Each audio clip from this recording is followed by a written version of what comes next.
Hi friends, ನಮಸ್ತೆ ಎಲ್ರಿಗೂ. ನಮ್ಮ ಶಾಸ್ತ್ರದ ಪ್ರಕಾರ ಈ ತಪ್ಪುಗಳನ್ನ ಎಂದಿಗೂ ಮಾಡಬಾರದು. ಫ್ರೆಂಡ್ಸ್, ಇವತ್ತಿನ ವಿಡಿಯೋ ತುಂಬಾ ಯೂಸ್ಫುಲ್ ಇದೆ. ನಮ್ಮ ಶಾಸ್ತ್ರನ ಎಲ್ರಿಗೂ ತಿಳಿಸುವಂಥ ಪ್ರಯತ್ನ ಮಾಡೋಣ. ದಯವಿಟ್ಟು ಎಲ್ಲರ ಜೊತೆ ಶೇರ್ ಮಾಡಿ. ಸೂರ್ಯ ಚಂದ್ರ ಉದಯಿಸುವಾಗ ಹಾಗೂ ಅಸ್ತಮವಾಗುವ ಸಮಯದಲ್ಲಿ, ಗ್ರಹಣ ಕಾಲದಲ್ಲಿ ಮತ್ತು ಆಕಾಶದ ಮಧ್ಯಭಾಗದಲ್ಲಿದ್ದಾಗ ನೋಡಬಾರದು.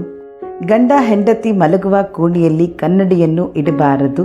ಊಟವಾದ ನಂತರ ತಕ್ಷಣ ಕುಳಿತುಕೊಳ್ಳುವುದು ಅಥವಾ ನಿದ್ರಿಸುವುದರಿಂದ ಹೊಟ್ಟೆ ದಪ್ಪ ಆಗುತ್ತದೆ. ಬದಲಾಗಿ 100 ಹೆಜ್ಜೆ ಚಲಿಸಿದರೆ ಆಯಸ್ಸು ಹೆಚ್ಚುತ್ತದೆ. ನೀರನ್ನು ಕುಡಿಯುವಾಗ ಕಚ್ಚಿ ಕುಡಿಯಬಾರದು. ತುಟಿಗೆ ತಾಗಿಸದೆ ಎಂಜಿಲನ್ನು ಮಾಡದೆ ಮೇಲಕ್ಕೆ ಎತ್ತಿ ಕುಡಿಯಬೇಕು.